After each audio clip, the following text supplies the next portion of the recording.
जहांगीरपुरी में उत्तरी दिल्ली नगर निगम की अतिक्रमण पर कार्रवाई के खिलाफ आज सुप्रीम कोर्ट में सुनवाई हुई।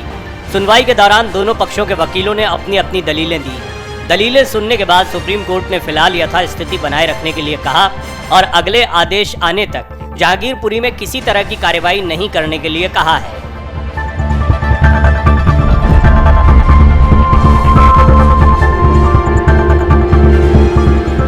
वहीं इस मामले की अगली सुनवाई अब 2 हफ्ते बाद होगी। आइए जानते हैं दोनों पक्षों के वकीलों ने आज शीर्ष अदालत में किस तरह की दलीलें दी।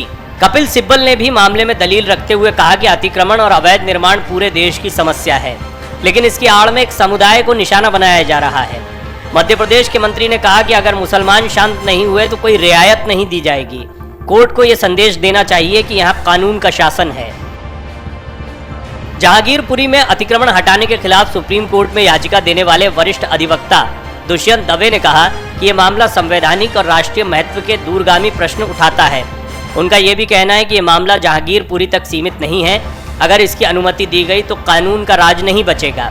दवे ने बताया कि सुबह 9 बजे ही ध्वस्तीकरण की कार्यवाही शुरू हो गई थी और अदालत का आदेश आने के बाद भी कार्यवाही जारी रही। कोर्ट के पूछने पर वकील दवे ने बताया कि अतिक्रमण हटाने के लिए धारा 343 के तहत 5 से 15 दिन का नोटिस मिलना चाहिए था। ऐसे मामलों में कई बार कोर्ट ने नोटिस की मियाद को बढ़ाया है। लोगों को बिना नोटिस के नहीं हटाया जा सकता। ये उनके राइट टू लाइफ का उल्लंघन है।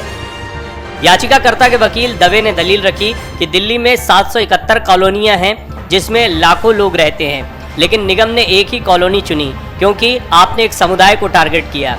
दुष्यंत दवे ने दलील रखी कि जिस शोभा यात्रा को इजाजत भी नहीं थी उसे पुलिस ने कैसे निकलने दिया। बिना जांच शुरू हुए लोगों को गिरफ्तार किया गया और निगम ने सुबह 9 बजे से पहले ही बुलडोजर की कार्यवाही शुरू कर दी। दवे ने यह भी कहा कि यह सिर्फ जहांगीरपुरी तक ही सीमित नहीं है, यह हमारे सामाजिक ताने बाने पर प्रहार है।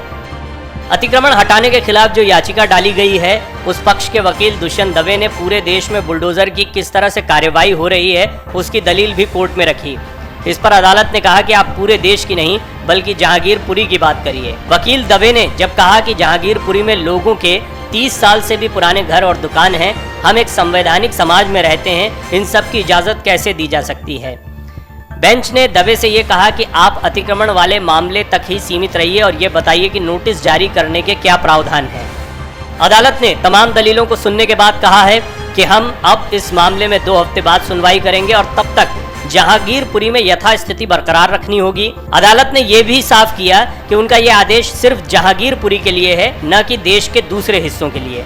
अगर तब तक निगम ने जहांगीरपुरी में कोई कार्यवाही की तो उसे अदालत गंभीरता से लेगी और इसे अवमानना माना जाएगा। हमसे जुड़े रहने के लिए हमारे YouTube चैनल को सब्सक्राइब करें और नई वीडियो की नोटिफिकेशन के लिए बेल आइकॉन को दबाएं।